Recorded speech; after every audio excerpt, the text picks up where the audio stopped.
શ્રીમદ ભાગવત મહાપુરાણ. જય શ્રી કૃષ્ણ. અધ્યાય 1. ભક્તિ દેવી અને નારદજીનો સંવાદ. સચ્ચિદાનંદ સ્વરૂપ ભગવાન શ્રી કૃષ્ણને અમે નમસ્કાર કરીએ છીએ કે જેઓ જગતની ઉત્પત્તિ, સ્થિતિ અને વિનાશના હેતુ છે તથા આધ્યાત્મિક, આધિદૈવિક અને આધિભૌતિક એ ત્રણેય પ્રકારના દુઃખોનો નાશ કરનારા છે. જેમના સર્વ કર્મો દૂર થયા હતા અને જેમને ઉપનયન સંસ્કાર પણ થયો ન હતો એવા સુખદેવજી સર્વનો ત્યાગ કરી જ્યારે ચાલી નીકળ્યા ત્યારે વિરહથી વ્યાકુળ થઈ શ્રી વેદ વ્યાસજીએ હે પુત્ર એ પ્રમાણે તેમને બોલાવ્યા. તે સમયે સુખદેવજી વતી વૃક્ષોએ ઉત્તર આપ્યો હતો. તે પ્રાણી માત્રના અંતર્યામી સ્વરૂપ શ્રી સુખ મુનિને હું નમસ્કાર કરું છું. કથારૂપી અમૃત રસનો સ્વાદ લેવામાં કુશળ મુનિ સૌનકે નેમી સારણ્યમાં બેઠેલા મહાબુદ્ધિમાન સૂતજીને પ્રણામ કરી પૂછ્યું. સૌનકે પૂછ્યું, અજ્ઞાન રૂપી અંધકારનો નાશ કરવામાં કરોડો સૂર્ય સમાન તેજસ્વી હે સૂતજી, મારા કાનને પરમાનંદ આપનાર શ્રેષ્ઠ કથા આપ કહો. ભક્તિ, જ્ઞાન અને વૈરાગ્યથી પ્રાપ્ત થનારો વિવેક કેવી રીતે વધે? વિષ્ણુ ભક્તો માયા તથા મોહનો કેવી રીતે ત્યાગ કરે? આ ઘોર કલિકાળ પ્રાપ્ત થતા જીવ આસુરી પાવ પામ્યો છે તો સાંસારિક દુઃખોથી દુઃખી એ જીવને શુદ્ધ કરવાનો શ્રેષ્ઠ ઉપાય છે. સર્વ કલ્યાણકારી સાધનોમાં જ શ્રેષ્ઠ હોય, પવિત્રમાં પવિત્ર અને સદા શ્રી કૃષ્ણની પ્રાપ્તિ કરનારું હોય તે સાધન હમણાં તમે કહો. ચિંતામણી પ્રસન્ન થાય તો સંસારના સુખો આપે છે, ઇન્દ્ર પ્રસન્ન થાય તો સ્વર્ગની સંપત્તિ આપે છે અને ગુરુ પ્રસન્ન થાય તો યોગીઓને પણ દુર્લભ એવો વૈકુંઠ લોક આપે છે.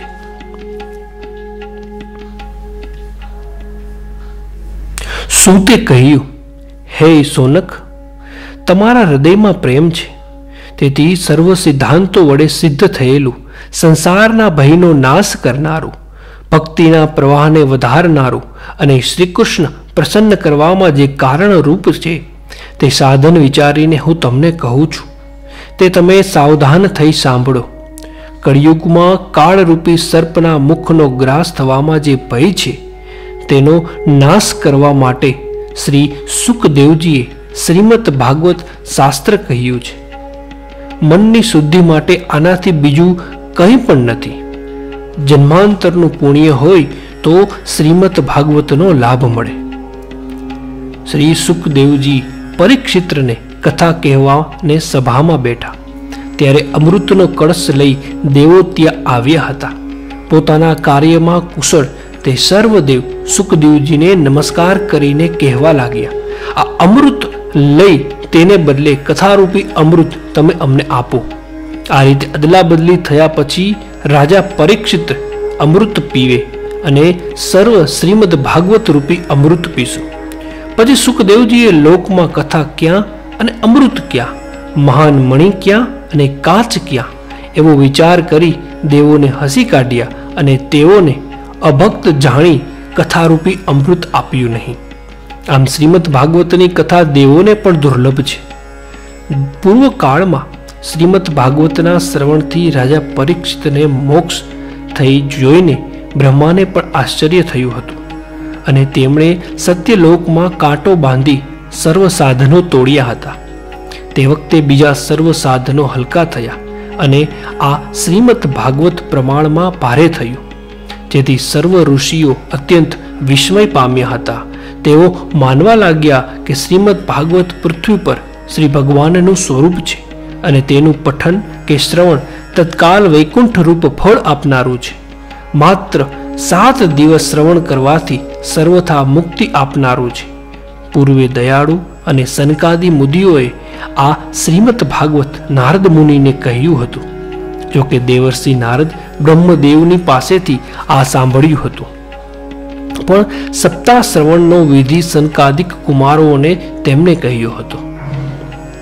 સોનકે પૂછ્યું, લોકોને લડાવવામાં તત્પર અને કોઈ સ્થળે સ્થિર ન રહેનારા એવા નારદને સપ્તાહ શ્રવણનો વિધિ સાંભળાવવામાં પ્રીતિ કેમ થઈ અને તેમને સનત કુમારો સાથે સમાગમ ક્યાં થયો? સૂતે કહ્યું, આ વિષયમાં ભક્તિપૂર્ણ કથા હું તમને કહું છું, જે કથા સુખદેવજીએ મને શિષ્ય જાણી એકાંતમાં કહી છે. એક સમયે સનકાદિક 4 નિર્મળ ઋષિઓ બદ્રિકાશ્રમ સત્સંગ કરવા માટે આવ્યા અને ત્યાં તેમણે નારદને જોયા. સનકાદી કુમારોએ કહ્યું, હે નારદ, તમારું મુખ ઉદાસીન કેમ છે? તમે ચિંતાપરાયણ કેમ છો? આમ ઉતાવળે ક્યાં જાઓ છો અને તમે ક્યાંથી આવો છો? જેની પાસેથી ધન ચાલ્યું ગયું હોય એવા મનુષ્યની પેઠે હમણાં તમે શૂન્ય ચિત્તવાળા જણાવો છો. સંગથી મુક્ત થયેલા તમને આ ન ઘટે, માટે કારણ કહો. નારદે કહ્યું, હું પૃથ્વીને સર્વેથી ઉત્તમ જાણી ત્યાં ગયો હતો. પુષ્કર, પ્રયાગ, કાશી, ગોદાવરી, હરિક્ષેત્ર, કુરુક્ષેત્ર, શ્રીરંગ તથા સેતુબંધ આદિ તીર્થોમાં ચોતરફ ફર્યો, પણ મનને સંતોષકારક સુખ કોઈ સ્થળે મેં જોયું નહીં. હમણાં અધર્મના મિત્ર કળિયુગે પૃથ્વીને દુઃખી કરી છે. સત્ય, તપ, પવિત્રતા, દયા કે દાન ત્યાં નથી. જીવો પેટ ભરા, દિન, અસત્ય બોલનાર, આળસુ, અતિશય મંદ બુદ્ધિવાળા, મંદ ભાગ્યવાળા અને દુઃખી જોવામાં આવે છે. સંતજનો પણ પાખંડમાં લાગેલા છે. વિરાગીઓ ઘરબારી થયા છે. દરેક ઘરમાં સ્ત્રીઓનું સ્વામિત્વ છે. સાળો બુદ્ધિ આપનાર છે. લોભથી કન્યા વિક્રય થાય છે. સ્ત્રી પુરુષો પરસ્પર લડે છે. આશ્રમો, તીર્થો અને નદીઓ યવનોને રોક્યા છે. તેમજ ઘણા દેવાલયોનો દુષ્ટોએ નાશ કર્યો છે. યોગી, સિદ્ધ, જ્ઞાની કે સત્ક્રિયા કરનારા પુરુષો કોઈ નથી અને સર્વ સાધનો કળિયુગ રૂપી દાવાનળથી ભસ્મભીત થયા છે. આ કળિયુગમાં દેશવાસીઓ રાંધેલા અન્ન વેચે છે, બ્રાહ્મણો વેદ વેચે છે અને સ્ત્રીઓ ધન લઈ વ્યભિચાર કરે છે. આ રીતે કળિયુગના દોષો જોતા અને પૃથ્વી ઉપર ફરતો ફરતો હું યમુના તટે ગયો, જ્યાં શ્રી કૃષ્ણ ભગવાને લીલા કરી હતી. હે મુનિવરો, ત્યાં મેં એક આશ્ચર્ય જોયું, તે તમે સાંભળો. ખિન્ન મનવાળી એક તરુણ સ્ત્રી ત્યાં બેઠી હતી. તેની પાસે 2 વૃદ્ધ પુરુષો બેભાન અવસ્થામાં નિશ્વાસ નાખતા પડ્યા હતા અને તે સ્ત્રી રડતી રડતી તેમને જગાડતી હતી તેમજ તેમની સેવા કરતી હતી. પોતાના શરીરની રક્ષા કરનારને દસે દિશાઓમાં તે જોતી હતી. તે સ્ત્રીને બીજી સેંકડો સ્ત્રીઓ પવન નાખતી વારંવાર સમજાવતી હતી. દૂરથી જોઈને કૌતુકથી હું તેની પાસે ગયો. મને જોઈને તે યુવતી ઊભી થઈ અને વિહળ થઈ આ વચન બોલી. યુવતીએ કહ્યું, હે સત્પુરુષ, એક ક્ષણ ઊભા રહો અને મારી ચિંતાનો પણ નાશ કરો.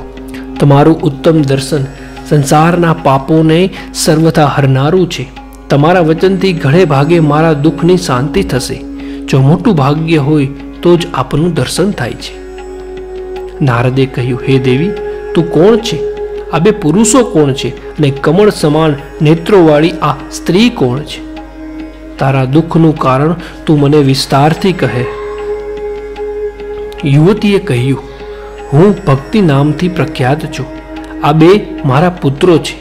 તેમના નામ જ્ઞાન અને વૈરાગ્ય છે અને કાળ યોગે તેઓ વૃદ્ધ થઈ ગયા છે. આ સ્ત્રીઓ ગંગા વગેરે નદીઓ છે.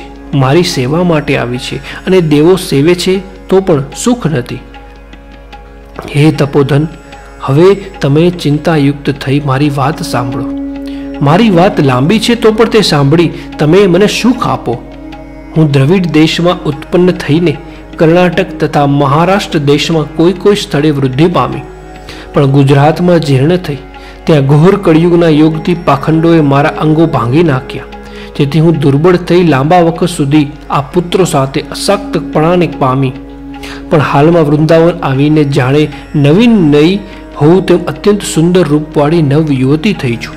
પણ મારા આ 2 પુત્રો અહીં સૂતા છે ને પરિશ્રમથી દુઃખ પામે છે, જેથી આ સ્થળ છોડી મારે બીજે સ્થળે જવું છે.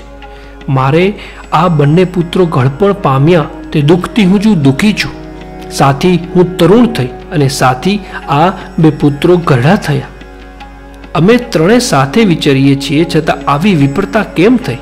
માતા ઘરડી હોવી જોઈએ ને પુત્રો જવાન હોવા જોઈએ. હે યોગનિધિ, આની મનમાં વિસ્મય પામી હું શોક કરું છું. હે બુદ્ધિમાન, આમાં શું કારણ હશે તે તમે કહો. નારદે કહ્યું, હે નિર્દોષ ભક્તિ, હું મારા હૃદયમાં જ્ઞાન દ્રષ્ટિથી તારા બધા દુઃખના કારણનો વિચાર કરી રહ્યો છું. તારે ખેદ ન કરવો, શ્રી હરિ તારું કલ્યાણ કરશે. સૂતે કહ્યું.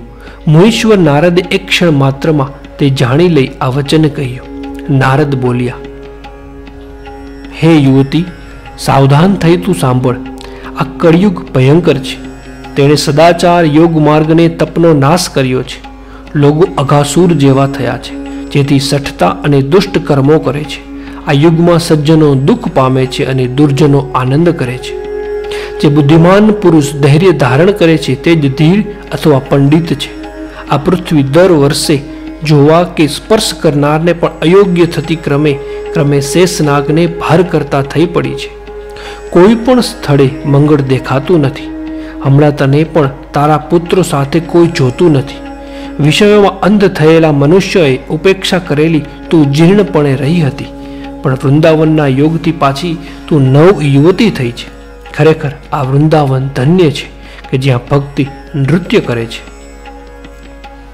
પરંતુ અહીં તારા પુત્રોનો કોઈ ગ્રાહક નહીં હોવાથી તારે આ બે પુત્રો વૃદ્ધા અવસ્થા છોડતા નથી. છતાંય અહીં કંઈક આત્મસુખ પ્રાપ્ત થવાથી આ બંને નિંદ્રા આવી હોય એમ જણાય છે. શ્રી ભક્તિએ કહ્યું, રાજા પરીક્ષિતે અપવિત્ર કળિયુગને કેમ રહેવા દીધો હશે? કળિયુગ આવતા જ સર્વ વસ્તુઓનો સાર કોણ જાણે ક્યાં ચાલ્યો ગયો. દયાળુ શ્રી હરિ પણ અધર્મને કેમ જોઈ રહ્યા છે? આ મારો સંચય તમે દૂર કરો. તમારી વાણીથી હું સુખી થઈ છું. નારદે કહ્યું, હે બાળા, તે મને પૂછ્યું તે તો પ્રેમથી સાંભળ. હું તને સર્વ કહું છું. હે કલ્યાણી, જેથી તારું દુઃખ દૂર થઈ જશે. જ્યારે ભગવાન શ્રી કૃષ્ણ પૃથ્વી ત્યજીને પોતાના ધામમાં પધાર્યા તે દિવસથી સર્વ સાધનોનો નાશ કરનારો કળિયુગ આવ્યો છે. દિગ્વિજય કરતી વખતે રાજા પરીક્ષિતે કળિયુગને જોયો ત્યારે દિનની પેઠે તે શરણ ગયો, જેથી રાજાએ વિચાર્યું કે ભ્રમર જેમ સાર વસ્તુને ગ્રહણ કરે છે તેમ મારે આ કળિયુગને મારવું યોગ્ય નથી. જે ફળ તપ, યોગ કે સમાધિથી મળતું નથી તે ફળ કળિયુગમાં સારી રીતે શ્રી કૃષ્ણ કીર્તનથી મનુષ્ય મેળવે છે. આ રીતે કળિયુગ સારહીન હોવા છતાં પણ તેને એક રીતે સારયુક્ત જોઈને કળિયુગમાં ઉત્પન્ન થયેલા જીવોના સુખ માટે પરીક્ષિત રાજાએ તેને રાખ્યો છે. હમણાં કુકર્મોના આચરણથી સર્વમાંથી સાર જતો રહ્યો છે અને પૃથ્વી પરના પદાર્થો બીજ વિનાના ફોતરા જેવા નિસહાર રહ્યા છે.